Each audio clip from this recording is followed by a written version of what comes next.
The recording has started now. So yes, our first speaker is going to be Brian Channer, who's the CEO and founder of the Black Policy Institute. Brian, welcome and thanks for coming.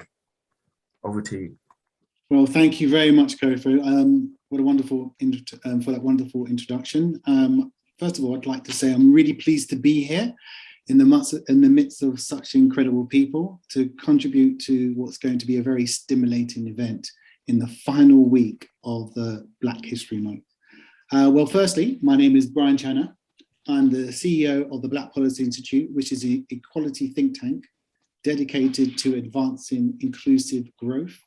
For me personally, the last 2 years has really been like a journey of understandings and listening to people, and teamwork and growth and empathy. These are the kind of key things that really kind of, been on my mind in the forefront of actually how I've been tackling things.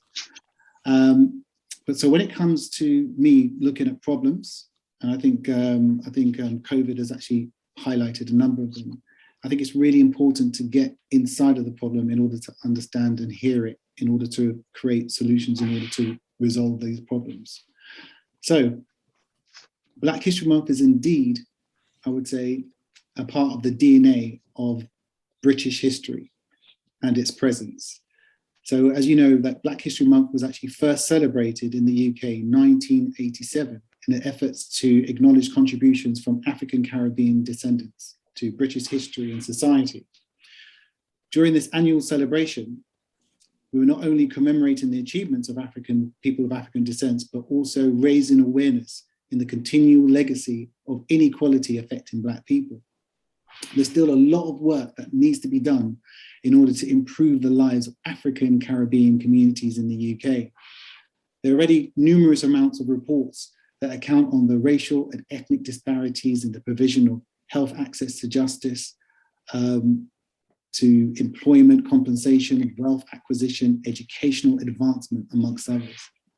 So the pandemic has shed light on the breadth and depth and the consequences of these disparities. And we are indeed in a desperate need for a more egalitarian society.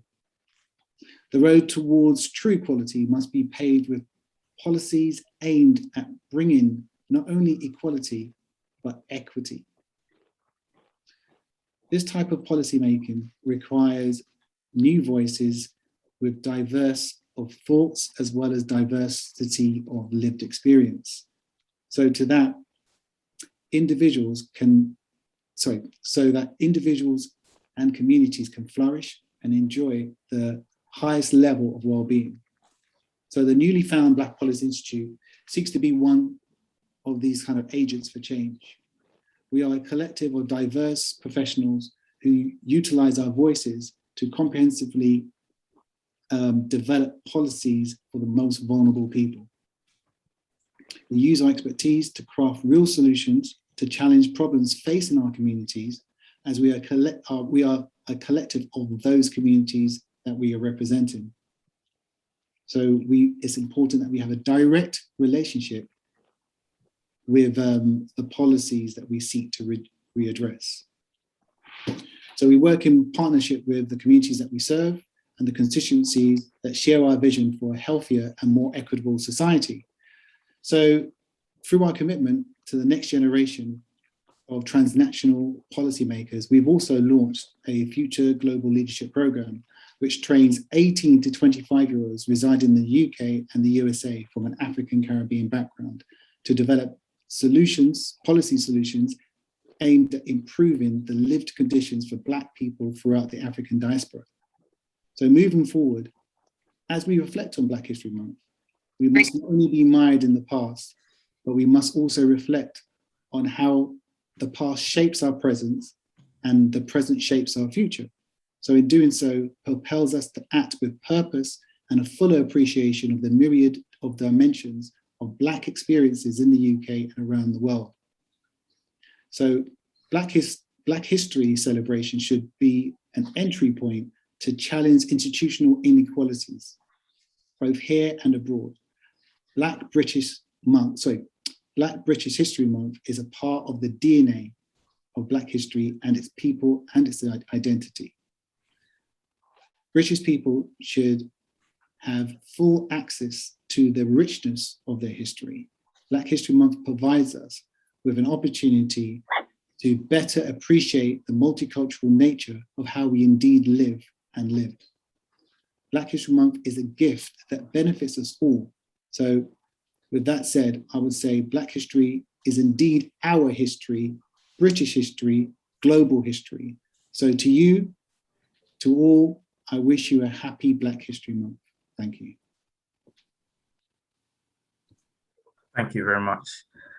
And then we go on to Julius Nkafu, who used to be a solicitor and then eventually converted. So he's had quite a long journey to becoming a barrister. He's also an international arbitration specialist. And I think he's recently released a book, which is Practitioner's Guide on International Arbitration, which is a very, that's pretty much like the white book, which we have in civil law or the criminal Blackstones. So that's with regarding to arbitration. But then I'll let Julius speak more for himself. Welcome, Julius. Thank you so much, Kofo. May I just make a slight correction? When you say I have written a book, I actually did not write the book. I contributed to the book. So I don't want to take more than I deserve by way of credit. May I thank you all for inviting me to speak with you this evening. And organize an event organized by the Honorable Society of the Inner Temple, to which I proudly belong. Now, when I was first invited to speak at this event, I wasn't sure if I was the right person, because when I look around, there are a good number of Black people in the legal field who have done much more than I could ever accomplish before I retire, bearing in mind that I may be retiring anytime in the next 20 years. I just reflected on my story, my life story, becoming a lawyer and having international recognition. And I thought it may be based on some of the things that I have written in the past that drew the attention of the organizers to invite me. In any event, I'm grateful to be speaking this evening and sharing my story, which will not be complete without a man by name of Martin Howard Quinn, a solicitor who took me on, who did not only take me on, knocked me to shape and held my hand up till now, to the point that he is semi-retired. He still calls me and finds out if things are okay. So I'm really grateful to Mr. Quinn, and I remain indebted to him in that sense. I think what I will say about my story is that, and before I've been going into that story, I have to say that it is fair to say, and I'm so proud to say that, whether we look at diversity in whichever way we want to look at it, cultural, ethnic background, intellectual background, nationality, and so on, all these things together add up to make the bar, the legal system in the United Kingdom, a fantastic and well-respected across the world. And it is a benchmark throughout the British Commonwealth. So we are all in the legal field in this country. We are proud to belong to that. And the contribution of the people, the Black people, has been has gone a long way to enhance the popularity of the British legal system. My background is kind of like a diverse piece of cloth with different threads in them. And principally, I'll just talk about the French and English aspect. I was born in Cameroon, raised in Cameroon, started schooling in Cameroon, did even my first degree in Cameroon before coming to the United Kingdom.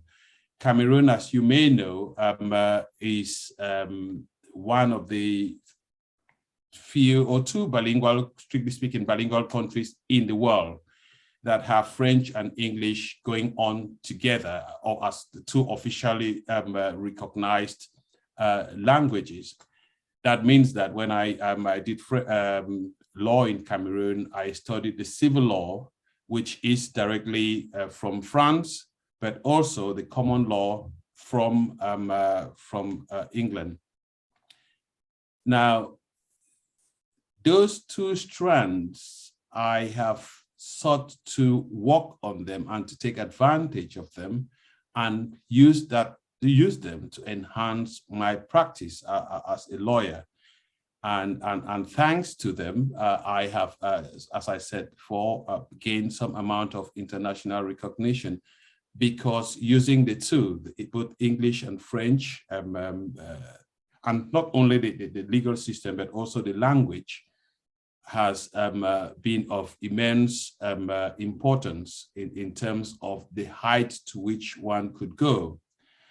And why am I saying this? I'm saying this because as Black people, we have different skills. We have, it may be languages, it may be, the aspects of our heritage, which makes it unique in a way. And the question I want to ask all of us here is whether we are taking full advantage of that. And if we are not, then my message for the Black History Month talk with you tonight is that why don't you go reassess yourself and look at the aspects, the things that you're bringing by way of your background, which can help you excel. Okay, I know that there are non-lawyers on the group as well today, but whatever I'm saying in terms of cultural heritage, background, ethnic background, and so on, applies across the board, whether it's in the legal field, whether it's banking, whether it's taxation, whatever aspect, it will come in quite handy. And of course, if you are taking advantage and climbing the ladder as high as you could, you will see all the other opportunities. As we speak, one of the greatest trade agreements in the world has come into effect in Africa, the African Continental Free Trade Agreement. That is the biggest in the world and is the envy of the world. Now, it is no doubt that there are Black people who would play a key role, or who should be playing a key role, by virtue of the fact that it is in the continent of their continent of origin. And how many people are taking advantage of that? My advice is usually not tailored to Black people alone. I give my advice generally to everybody, because I think that everyone can benefit from. And as I said before, acknowledging the fantastic job that Mr. Martin Quinn did for me, for which I remain very grateful.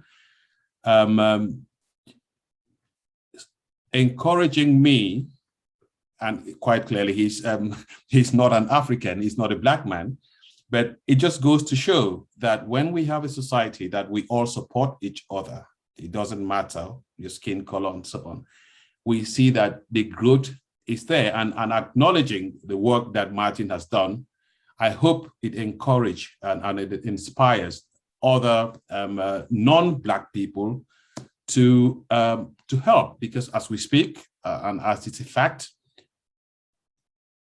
we know that a lot has been done. Quite a good number of Black people proportionally are achieving And after 700 and how many years, we've got the first Black president of the Law Society, a Black woman, and I'm delighted about that.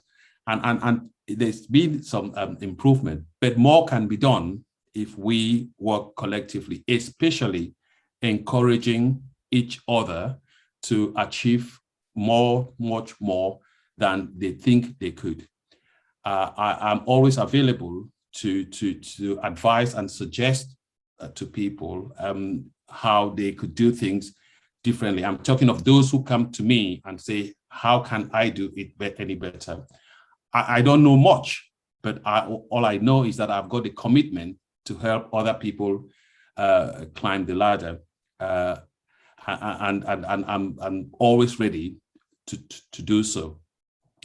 So my last word would be that the African Continental Free Trade Agreement, which I just mentioned, it is the thing, the in thing, as I may say, and how many people are taking advantage of that. Thank you very much for inviting me again, and I'll hang around if there are any questions. Thank you, Kofu. Thank you, the team. Thank you very much, Julius. We're not short of talent, and there's none of our speakers who doesn't deserve to be here. So don't undersell yourself. We've carefully chosen people to speak. Normally, when I do organize events, or the group organizes events, we always make sure that we're conscientious and make sure that all the speakers have something to contribute and are specialists in their own fields. If we weren't able to put together a good panel, we would have closed the event. So yes, we are very honored to have all of you. Now, the next speaker we're going to have is Natasha. Natasha has done quite a lot, and Natasha, as you would see on the flyer, she's from Garden Court Chambers, the co-founder of Black Barristers Network. Sorry, I got that wrong in the initial flyer, and it was put as BME Barristers Network, but that's being corrected. So I'm not sure too many people noticed, but for those who noticed, I'm terribly sorry. That was my error. I take full credit for it, if I put it that way. Natasha has got quite a lot under her belt, and I mean, it would take me quite some time to go through all that, but I would say I would strongly recommend you actually go to the Garden Court Chambers website. You would find quite a lot of interesting stuff about Natasha. And yes, sorry once again about the name mix-up, but then Natasha, you're on now. Hi everyone. Apologies for what is going to be an unstructured talk. I hope that my skills at being a barrister will make this all sort of make sense. Now, I've been told to speak about myself and also about what this month means to me. And when I was asked to speak about myself, I was thinking, oh my gosh, do you guys want to go back to the beginning? So like the 4th of November 1989 at North Middlesex Hospital. I was born late. I was supposed to be born on the 31st, but my mum prayed that she wouldn't give birth to a devil or some demon of some sort, so I was late. I don't think you want to know that part. I think you want to know a bit more about my time at the bar and things like that. And I guess it links to Black History Month as well. So, being Nigerian and Kenyan, single parent family, my mum sort of pushed the professions and pushed me to make a decision on the professions at a very early age. I decided, I initially wanted to become a doctor, but then I watched Casualty. This is in primary school. I watched Casualty and I thought that it's just too much responsibility, like watching people holding like hearts and open heart surgery and stuff. I was just like, no, literal lives in my hands, no. And then I was watching EastEnders. They had a court scene. They had the white guys in the wigs and gowns. And I asked her, who are those? What are those? And she said barristers. And I was like, well, that's what I'm going to do in it. So somehow I made it here by the grace of God. I feel like this was the path I was meant to be on. But the point where Black History Month comes in at this point, so when I'm a little girl in Tottenham, the only inspiration I had was through television, because I didn't really have access to these sorts of professions, one. And two, the only thing that I could see were people who did not look like me, because there wasn't that much visibility out there for people that look like, that do our jobs out there. And I hope, I think, and I pray that in the times that we're in now, with the technology that we have now, with the focus on Black people that we have now, some of it unfortunately past the death of George Floyd, would mean that those who are thinking of coming into the profession can see people that look like them and can see that it's something that they can aspire to and become. With me, some people might say, well, people often ask me, who was your role model? When it came to coming to the bar, who did you look at and think, I just want to be that person, that's why I came in? I didn't have any. I just had instilled in me that I could be whatever I wanted to be. The world's my oyster. You know, you have to work 4 times as hard, 5 times as hard, as a Black woman in particular, to try and get somewhere. And I just sort of almost ignored the fact that race could be a factor, and sort of just like patted people down and kicked doors in and climbed through the window and got in that way. But I recognize that the importance of seeing people like you and how that can help inspire people. And then not just that, for when you're in the profession as well, to see the trajectory and see where you can become, where you can get to see that, you know, being a QC is a possibility for you, being a judge is a possibility for you because you've appeared in front of one, for example. So I think that's important. Another thing about the bar was the fact that it was quite isolating, because so many Black barristers, and we do exist, we're all sort of dotted around in different chambers or different organizations for those who are employed. So therefore you could find, because I didn't start off at Garden Court, which is very multicultural. I moved there last year. I started back in 2014 at 5 St Andrews Hill, which didn't have as much ethnic diversity in it at the time. You can't see people that look like you. So in practice at the time, we didn't have organizations, many of the organizations that exist at the moment, which are sort of specialist focus groups on race, for example. So I felt extremely isolated at the bar. I almost left because I was just like, I don't know what my place is. I don't know what I'm doing. I don't know. I've got tenancy, and that's fantastic. But I always saw that as the end goal without thinking that that's the beginning. Now we have so many different organizations out there, one of which is the one that I co-founded, which is the Black Barristers Network. And that came out of the isolation and the frustration that I had at the bar. And since then, my life has been enriched. I looked at this summer, which was, you know, hot girl summer, and realized that I spent most of it with Black barristers. And I was just like, this is all my friends now, it's crazy. Like, it's really enriched my life, and part of what we want to do, I mean, our mission statement is to promote the growth of barristers of African and Caribbean ancestry through providing support, increasing visibility and community outreach. So on the visibility point, that's where the role modeling comes in there, and so people can see who we are and where they can get to. That's important. Now, in terms of Black History Month and what it means to me generally, it's bittersweet. It's bittersweet because of a couple of things. One, I think it's great that we have this moment for the spotlight to be shone on us. But I feel like we should always have access to that in equal measure as other races throughout the year. Two, whenever it comes around, it reminds me of my lack of knowledge about Black history in the UK. I hardly know any of it because I wasn't taught it. I'm obviously an adult now, and therefore I have responsibility, and I can go out there and get it, and I should sit down and get it. In fact, I think Sally Penny did a book called Where Am I From? Where Are You From? Which has been published. You can get it on Amazon.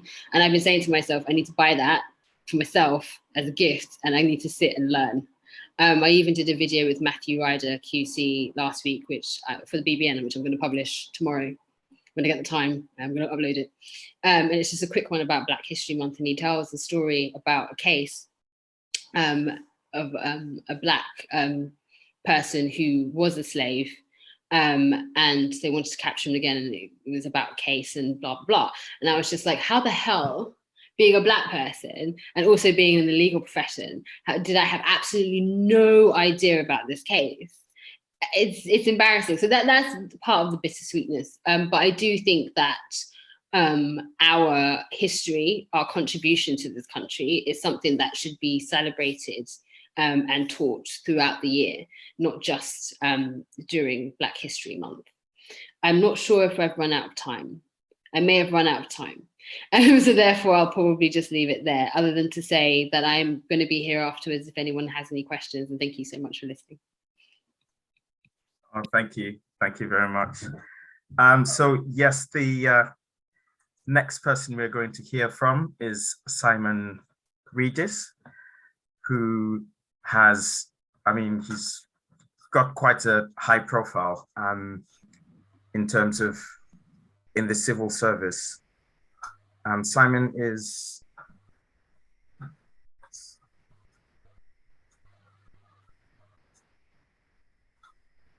yes, sorry, Simon is a deputy director in the government legal department. I think we all are aware what the government legal department does in terms of advising government and policy legislation, and I think draftsman, parliamentary draftsman too, I think. And yeah, the co-chair of the Bar Council's race working group. I think I know that civil servants are quite restricted or limited on the kind of stuff they can delve into. So I don't want you to I don't want to put you into into a situation where you be on the back foot. But I'll leave you to do the talking, and we're really grateful for your attendance. And yes, no problem. Thank you very much, Kofi, and thank you very much for inviting me to speak. I'm not going to talk work, so that way I won't get myself into trouble. I'll talk around work insofar as I need to.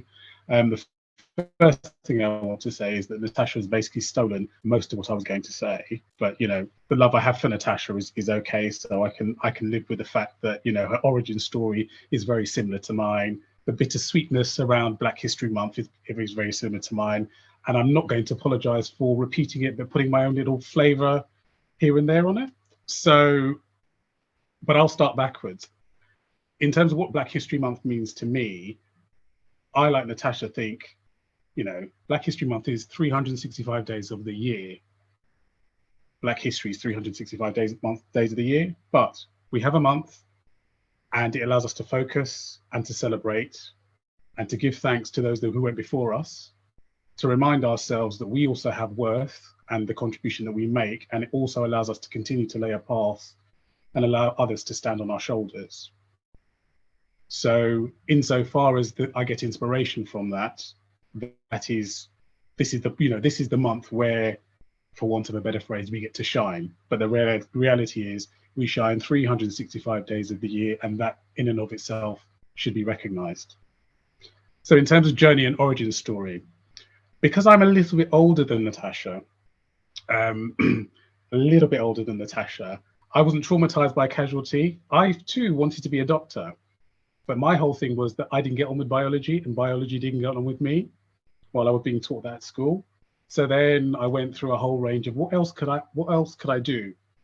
And just to give a little bit of color to that, I'm the child of, working class, first generation Caribbean parents. And I had a father who, as far as he was concerned, education was everything. All you did was you got up and you went to school and you learned, and you came home and you sort of embedded in what you learned. That's all school was about. Teachers were put on a pedestal because of his background, and they were effectively mini gods. And if the teacher said you did wrong, you did wrong. There was no two ways about it. So his whole philosophy was, when I get 16, I have two options. I can get a job or I can carry on studying. But what I wasn't going to do was laze around his house doing nothing. So that's the framework under which I effectively had to operate. And so, as I said, I fell out in love with biology. But in reference to another TV show, there was a show that just started called LA Law. And I saw these people prancing around in these glamorous offices. And I was like, I could do that, because the whole thing with the wigs, again, being a little bit older than Natasha, I grew up in the days of Crown Court. Now, if anybody is old enough, or if you can go onto YouTube and watch an episode of Crown Court, you can understand why that did not make the bar look attractive at all. But LA Law, you know, it was quite, if I can say this, it was quite sexy. It gave an impression of, you know, being in the legal field. And I think, albeit it was American, I thought, yeah, I think I could do that. You know, putting this into some context, and this is about coming back to my journey. I reset my A levels. So my trajectory, as straight as I wanted it to be, had some bumps in the roads. So I reset my A levels. I managed to get into Russell Group University. I did the bar vocational course and failed and had to resit. I somehow managed to secure pupillage, but wasn't successful in gaining tenancy. And so I did what some other people did at the self-employed bar, was I jumped ship and joined and did a temporary contract at CPS, got introduced to regular salary, holiday pay, and pension, and said, you know what, all those people over there who are wearing wigs, what they're doing, that's all very nice, but I need to know that I'm getting a regular salary in my account every month, and I'm not worried about age debt. And don't get me wrong, while I was at the independent bar, sorry, not the independent bar, self-employed bar, that was the be all and end all for me. That's what I wanted. And I was very much in that space of, well, I've achieved. And like Natasha says, you get it, and then you think, well, this is only the beginning of the journey. And I got it, or I got some of it. And then when I didn't get taken on, I was like, what do I do next? Anyway, I moved across the employed bar, and I've done a whole range of things. I have worked in a number of government departments. I have done non-legal roles. So I've worked as a policy official. I've worked abroad. I ran a project on international cooperation in criminal matters in Kiev. I lived in Ukraine for 2.5 years. And you talk about isolation. Natasha, try and be a black man in Ukraine, walking down the high street in Kiev in the winter. But it was, do you know what? I have, that being the case, I still have love for that country, and it was a fantastic period and point in time in my life. But you know, when you talk about isolation, I feel you on that point. And you know, I've come back and I've done other roles within government. I've worked on a public inquiry, so I worked on the child sex abuse inquiry. I've done litigation. I've worked in advisory, advising ministers, helping draft legislation. So I've done a lot of things in my career, and I have been knocking about. And as I say to people, I did qualify in the last century, so I can safely say that I've been around for quite a while. But I think for me, what all of this, you know, and part of my journey. So Julius was talking about the person behind him. I think that's actually quite important. And in terms of a message to, and this applies to anybody, is that support on your journey is vital, and that will come in many different shapes and forms. And you will encounter people who will inspire you in ways that you didn't always think they would, or is going to be immediately apparent. And sometimes you just, and that realization will not come to you until much later on in life. So I remember when I got my pupillage, one of the first things my pupil master said to me is, you are not my bag carrier. You are here to learn, and pupillage is for you to learn how to be a barrister. It's not for you to carry my bags around. And I was like, okay, well, you know, whatever. Okay, so you must be some cool kind of pupil master. Not realizing, of course, the horror stories of how some people experience pupillage, be they black, white, pink, or blue, and what they went through. But when that realization dawned, I was like, actually, I had somebody who recognized my value and worth and recognized what they needed to do for me in that moment. And I think one of the things that I have always taken forward is that I am a role model in whatever position I've held, and through my visibility, and this again comes back to something that Natasha stole from me, because it was, you know, in my bit to say, yeah, prime fee. But it is about visibility and allowing and recognizing that others will look to me and go, oh, okay, so you've got there, so how can I get there? And because you've got there, that means I have an opportunity of getting there. And so it is actually quite important understanding the space that you occupy and what that signals to those who are coming behind us. So for me, it is, you know, it's very much about, I'm achieving what I'm achieving. And I mean, this thing is entitled Black Champions in Law.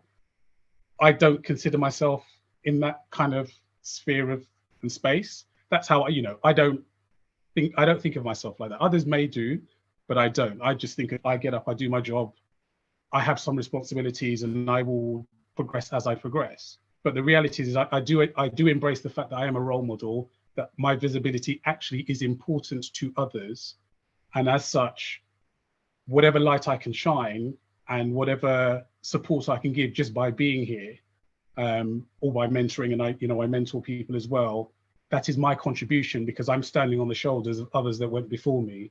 And again, very much like Natasha, one of the things about Black History Month that is really quite piercing for me is my lack of knowledge, and the fact that I don't make the time to bring myself up to that space where I think I should. There's things that I should know about. But that's me, and that's I think I've, like Natasha, run out of time, so I'm going to end there. But I'm thank sorry. you very much.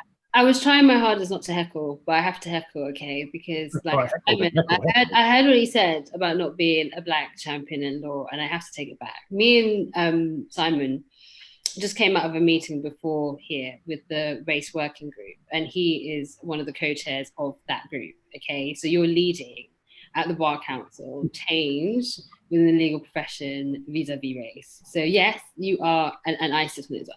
So yes, you are a Black champion in law, and don't let anybody, especially yourself, say any different. All right, fine. Heckle done. I'll take it. Anybody else want to heckle? Yes, I was going to say as well. There is a saying that no story, no glory. So in essence, even if you're at the top of your game, if you haven't been through pitfalls, so you haven't been at a point where you've been at a low and you've had to climb obstacles, which, I mean, you've all mentioned some form of obstacles you've had to overcome, then, your glory is not complete. So no story, no glory. And I believe that is true. So I think that's why you've all got stories behind your being where you are today, which is very welcome. So you are all champions. You don't have to be the Lord Justice to be a champion. I'm trying to see some of the questions we've got. Do we want to take from the floor first, or the written ones? What do speakers say? There are some written questions. I can read one of them out first, and then see where that fits, and then maybe we'll take oral questions. Or Ilona, do you want to ask your question yourself, or? Yeah, sure, I don't mind. Yeah, okay. So firstly, thank you all for giving up your time for this. This has been incredibly useful and enlightening. But my question really is, obviously it's important to have these types of conversations, and especially with Black History Month, I think we kind of isolate these talks just to October. And as you said, it's every day, 365 days a year. But how do we continue to drive change when white fragility, particularly at the bar, can slow down or even stop these conversations? So should we direct that? Maybe Natasha should come in first, because you've got Black Barristers Network. Do you want to start with that? Okay, maybe I should start off by just like listing everything else, and then just say that I'm speaking on behalf of myself. Okay, so I'm also an elected member of the Bar Council, and I sit on the Race Working Group. I sit on the Equality, Diversity and Social Mobility Group. I'm also a member of the Equality, Diversity and Inclusion group for My Inn, and I'm obviously the co-founder and chair of the Black Barristers Network. I think that raises a really, really good question about how do we tackle these issues when there is white fragility. I think in part, we need to do it in many different ways. So I think one, we need the regulator, the Bar Standards Board, to come in and start being tough on things. And actually look into chambers and be like, what are you doing in respect of race? What are you doing in respect of access, in respect of progression, retention? And what are you doing in respect of the culture and, your bullying and harassment and discrimination sort of complaints that may go through there or go through the regulator. The regulator needs to start doing stuff in respect of that. The regulator is doing some things, but more towards the tail end. So in terms of like the sanctions that people get for things like sexual harassment and non-sexual harassment, bullying and discrimination, which race would come in there, for example. Those sanctions it's currently proposed that they will be increased. So that's or at least the starting point will be increased. So that's a good thing at the end. In terms of dealing with it on a more localized level, in terms of like within chambers, I think what we are doing in respect of the Bar Council is trying to show through statistics how things aren't going so well. So we can have right fragility, which would, and also that defensiveness that people can have when we're talking about conversations to do with race. But if you've got the statistics, the evidence right in front to say this is a problem, access is a problem, progression is a problem. Like the number of Black female QCs we have in this country is abysmally low, for example. Then that would signal them to want to at least see that there's a problem there and recognize that they need to make a change. They have duties. We all have a duty. And we need to just sort of make them know that they have that. And then they should hopefully, alongside the tools that organizations like the Bar Council will be producing, should hopefully be able to make change. Of course, white fragility points to not only changes in respect to things like recruitment and stuff.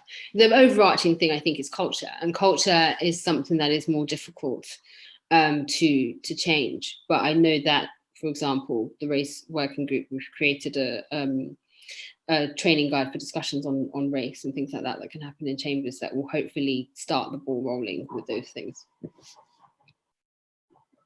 Okay, does Simon want to come in? Because you've got some stuff under your belt on that as well. I think, again, this is very much in support of what Natasha said in terms of what what the Bar Council is doing is trying to shift the dial, for a phrase that I'm going to steal from my co-chair, Barbara Mills QC. We're trying to shift the dial in the conversations around race and the actions that we expect not just chambers to do, but chambers are a very important point, but all other bar stakeholders who have a role in this to move things forward. And we recognize that the time for conversation and talking about what the problem is has well passed, because we know there's a problem. And we are trying to move into that space of, here is the problem. And as Natasha says, there is the data. The data tells you what the data tells you. Now, the point is, what are you going to do about it? And that is where obviously things are going to become a lot more tricky and a lot more difficult to do, because you are then coming back to this whole thing about culture and changing people's minds and changing people's perceptions and getting them to confront and address things that they either are uncomfortable speaking about because they think actually they don't know how to say it without offending anybody, or in fact they just don't want to talk about it. And you have a spectrum, not everybody is in that space of, I don't want to talk about this because actually there isn't a problem at all. Some people just don't know, they say they don't know how to talk about it, and so therefore will just avoid it. And we need to recognize that people are very much in different places across that particular spectrum. But it doesn't matter where you are. To some extent, what the space that we're in now is, we've talked about it, we've been talking about it, we've had goodness knows how many reports flying out of how many different people doing reviews on 101 different things that tell you that things aren't okay. So we've spoken about it, and we've spoken about it, and we've spoken about it. Can we stop speaking about it? And can we start doing? And I think that is the space that we are moving into. I'm not saying we're there yet, because in fact, I think that would be very naive of me to say we're in that space, but that is the direction of travel that at least we are trying to get to. And okay, I talk about the bar, what the Bar Council is doing, and in particular in relation to the self-employed bar. But of course, I worked as a civil servant for 20 plus years. The civil service itself has had and does still have issues around diversity, inclusion, and around race. So there is work that needs to be done there as well. So the real thing is about moving into that space where we're not talking about what the problem is or is there a problem, but we need to be moving into the space and time of action. Thanks for that. I see Brian has got his hand up. Do you want to jump in very quickly? Yeah, thank you. Simon, you've touched upon many of the points that I was going to mention, so I'm going to keep it short. First of all, I'd like to say that support has to really come from the top down. Also, there are kind of specific training programs that you can have on offer as well. So there's like training programs around uncomfortable to comfortable conversations, creating safe spaces so people can express themselves and actually feel safe as well. Also having racial literacy training, and also looking at aspects around microaggressions. And that will kind of give people a template of actually how to approach, let's say, sensitive conversations. You know, with the Black Policy Institute, we've actually worked with over 120 teachers. And it was kind of vital for them to actually have access to the right type of language so they can communicate effectively without worrying. And, you know, once they had that training, they were able to have safer spaces and actually much more healthier spaces in which to operate with. So I just wanted to kind of, you know, make those few points. Thank you.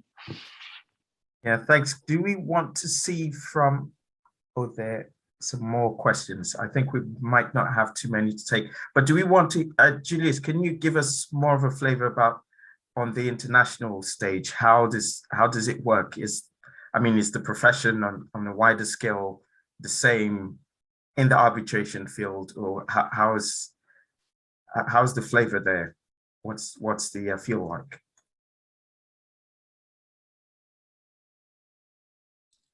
Thank you. Sorry, I think it goes across the board, whether it is national or international. The same problem is experienced. And I must say that comparing the UK jurisdiction with other jurisdictions, this is much more inclusive than many others that I know when it comes to equality, diversity issues. But the general point I'll make is that in addition to what Simon has said, and I think he said it brilliantly, we have spoken about this, we have said all we could, we continue to do so, but I think we should also be looking inwardly. How can we better put this together and come out together and make it sound louder and perhaps stronger? Because I think as it stands, we still are not completely singing from the same song sheet. We have a few different organizations, perhaps doing the same thing or similar things, but are we talking to each other? Are we presenting the same thing in a way that would be seen, the bigger picture would be seen from a distance, or are we just doing small things in our silos and so on that perhaps may have only very limited effect? When we devise other ways of communicating, other ways of putting things forward, are we doing this because we think that the people who are supposed to make the change, they don't know about the problem? Of course they do. Some do, and some just feel uncomfortable, as Simon said, talking about it. Others see it as, hang on, well, this is kind of like business. If we bring in more people, then the cake is a small cake, and we're just bringing in more people to come and fight the cake with us, and that applies across the board, not only the Black people, but unfortunately, Black people are hit most.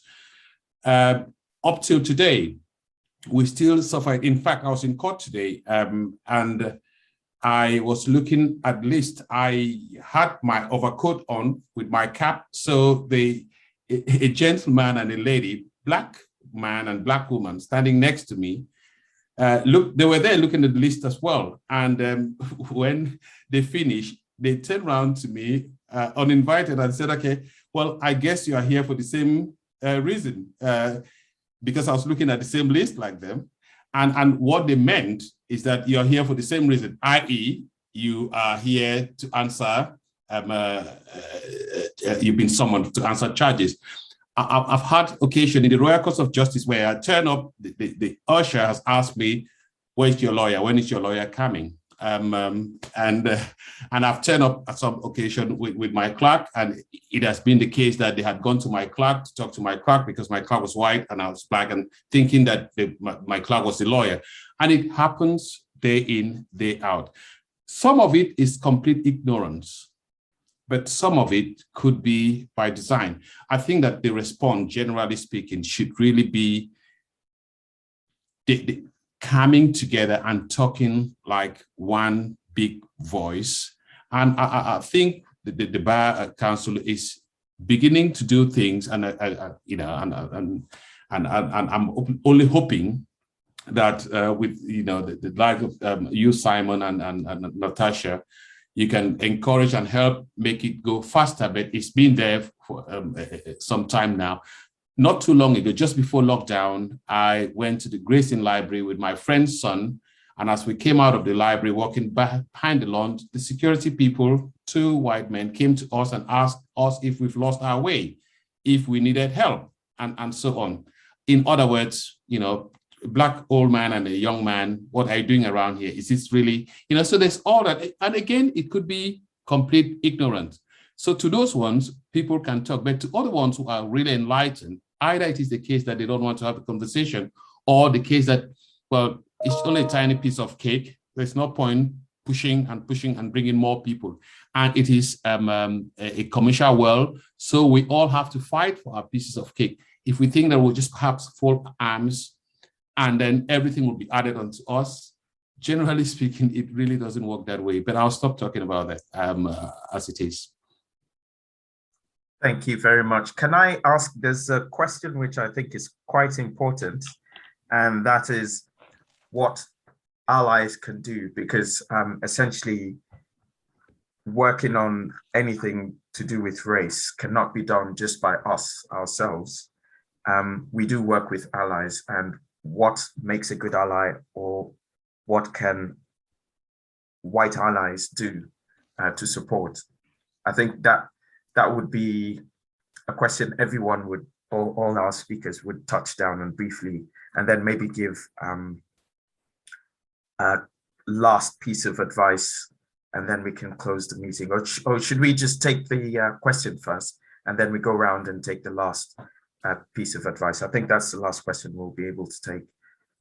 How do speakers feel about that? We'll take that question first. That's fine. Yep. Okay. Okay. So Natasha, I can see you on the top of my screen, so you'll go first. Being bullied, that's a joke. No, in terms of allies and what they can do, there's so many things that they can do. From a cultural standpoint, and some people say that they don't like me using the word culture when it comes to racial issues, and in particular racism. If you're present and you see anything that's happening that is racist or is inappropriate, call it out. Often the person who's experiencing it, sometimes it takes them a while to realize that they're experiencing it. They can be in shock. They may not have the confidence to be able to say something within that scenario.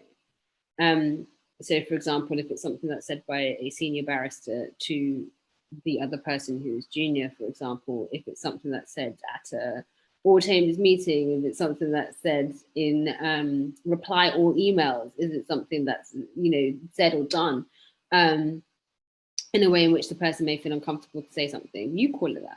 Especially senior barristers who are non-black, like you call it out and say that's not okay.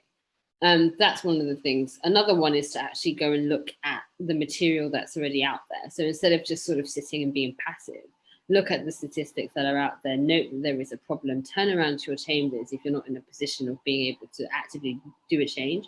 and say to your management committee or whatever committee it is, what are you doing to address this? Read the material that's out there, because there's so much material that's out there already. There's also some guidance and toolkits that the Bar Council has produced in respect of race. Like, actively do something to create a change without having to have someone to tell you to do that. Support, provide support to the other, all barristers, of course, but particularly barristers of colour and Black barristers that you have in your chambers.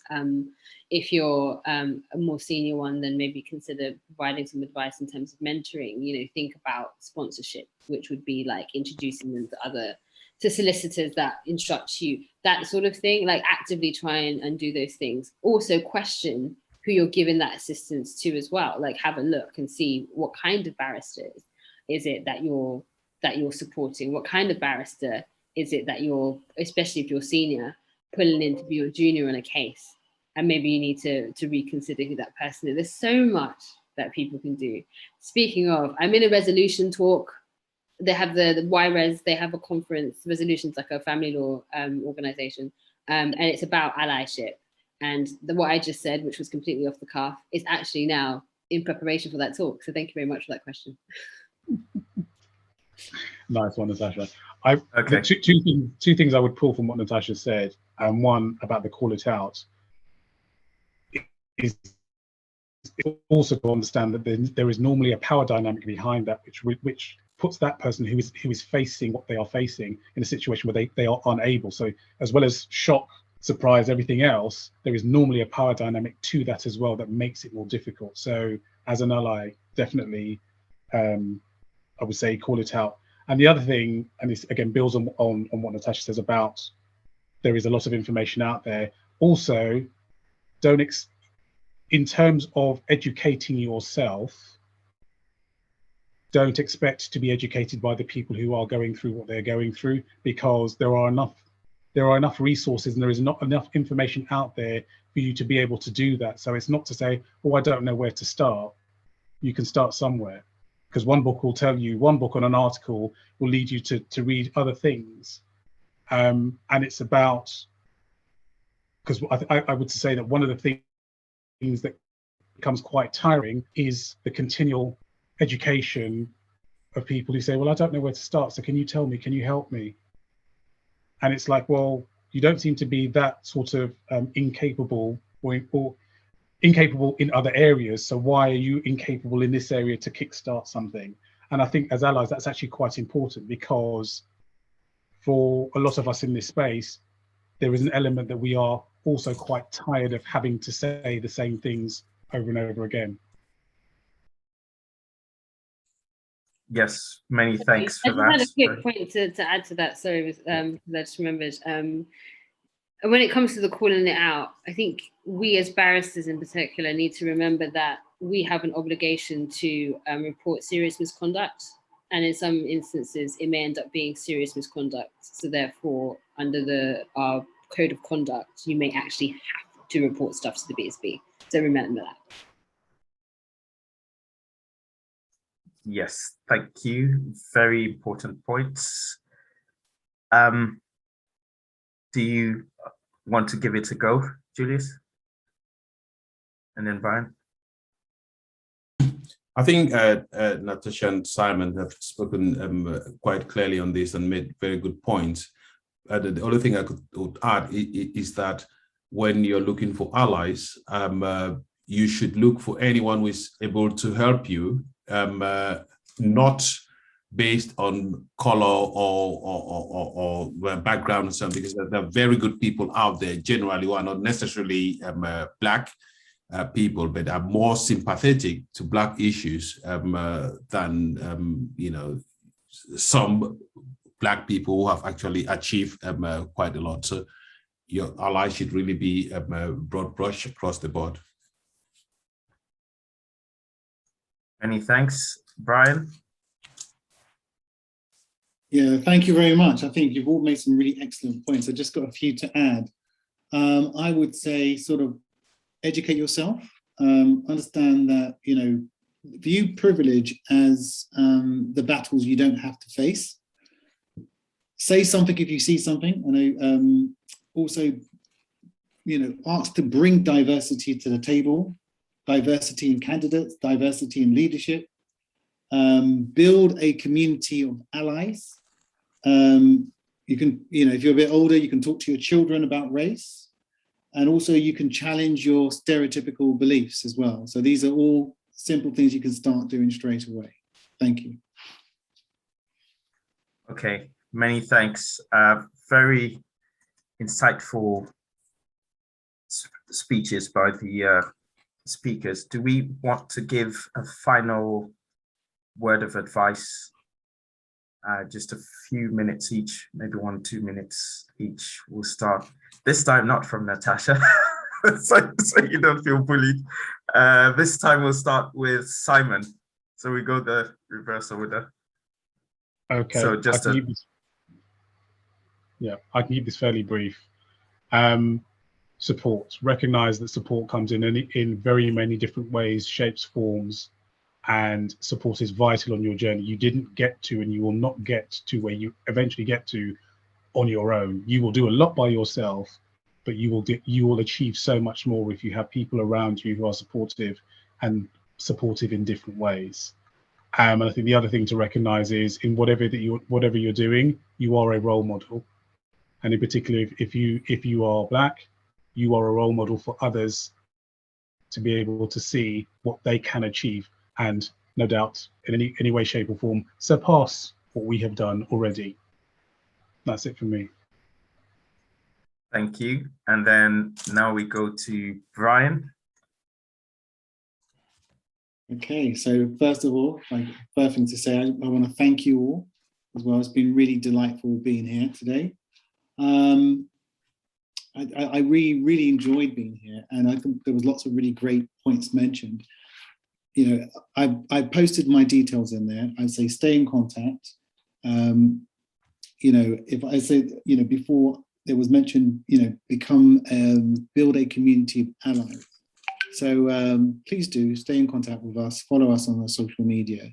And if you do have any questions, I'd be glad to sort of answer them as well, offline as well. So you can send me an email, and I'd be glad to kind of communicate with you. Thank you.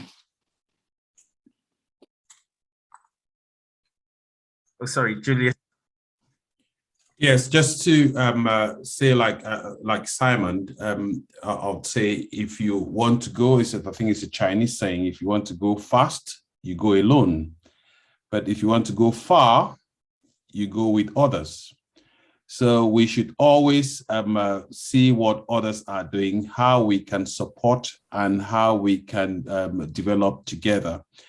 I spoke briefly about the Continental Free Trade Agreement in Africa, and I say it's the envy of the world.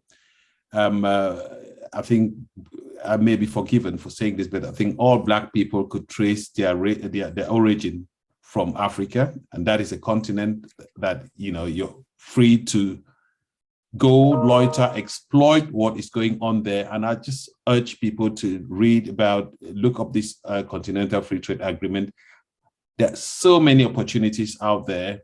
And while we try to work continuously to achieve equality and make most of the diversity, we should also be heading forward to opportunities that are coming, and seek support, seek help. You need allies, you need people to work with. Okay. Many thanks to our brilliant speakers. I'm looking through the chats to see what we can You forgot dig out from me. this. Yeah, I was gonna come to you because I was seeing something. Sorry, I was just seeing something there. But then, yeah, go on, Natasha. So I just can't get it right. Last time. I'm sorry. I'm such a heckler tonight. So normally I'm not this bad. Okay, please invite me to talk again. Sorry, I was just reading something about World Cup or something like that. So yeah, I responded to that. Don't worry. Okay, okay. So I think my one piece of advice would be to be yourself. I think I spent a lot of the time trying to get into the bar, thinking that I needed to sort of try and fit the stereotype of a barrister as much as possible. Of course, I can't change the color of my skin, but changing my voice, changing my clothes, all those sorts of things. Like even the kind of music that I would listen to in my headphones as I'm going up into, queuing for security, for example. And there was one time a couple of years ago when I was going to the Royal Courts of Justice because I had a hearing in the High Court for myself, and as in I was representing. And I had Afrobeats on. I just thought to myself, God, the architects of this building, they probably didn't think that a girl like me would be walking in here, as the barrister, sole counsel, not needing like a leader for this particular case that I'm doing, listening to Davido. It's amazing. So definitely be yourself. I found that when I decided to be myself, which also included whipping off my wig, my actual hair wig, and then having my natural hair because I had a bit of a crisis after I got tenancy. So much goodness has come to me professionally and personally, and I'm able to sort of create the Black Barristers Network, find my tribe, be so Black, it's unreal, and just love myself. So just be yourself. You'll be able to get through pupillage and beyond by doing that. Okay, I hope I'm not leaving anything out. The message, Sarah, I'm quite happy to work. I see Natasha has responded to your message as well, but I'm quite happy to take it back to the exec of RES, and then we can work with you on that. But then you can also do, work with Natasha as well on that, the debating thing. I think it's relating to BME members, isn't it? Yeah. Okay. Yeah. So we'll be quite happy to work with you on that, but then still liaise with Natasha as well. Thank you very much, everyone, for attending and taking up from your time on a Thursday evening. I know we're getting closer to the weekend and people have got lots of things to do, but chose to come and be here, which is much appreciated. We will not let this end here. We're going to have more discussions, and I think it's very important the point that Simon made. It's time to start doing things. We shouldn't just all talk about it only, but then these discussions are very important. I think Natasha's touched on that point. The more we discuss, the more the topic remains on the table, and people, it doesn't go to the back of our heads. I think Julius has mentioned about opportunities and how, mentorship is very key. I think Brian has also touched down on issues about policies and how some, different forms of training would be available. There are lots to. Oh, can you hear me? Oh, okay. I thought my I thought my sound had disappeared. So there are lots of things to take away from here, and I've been taking some notes. Hope you noticed I wasn't being rude. I was taking notes as to things which are going on, and we are going to take on lots of these things. And then oh hello, someone needs something there. Oh, sorry. Yeah. So we're going to have more of these events, and I think I can see that there is the appetite to work with us with the Debating Society, which is another way forward. Yes, we'll be looking forward to further events, and perhaps next year we'll try to do an in-person Black History Month event.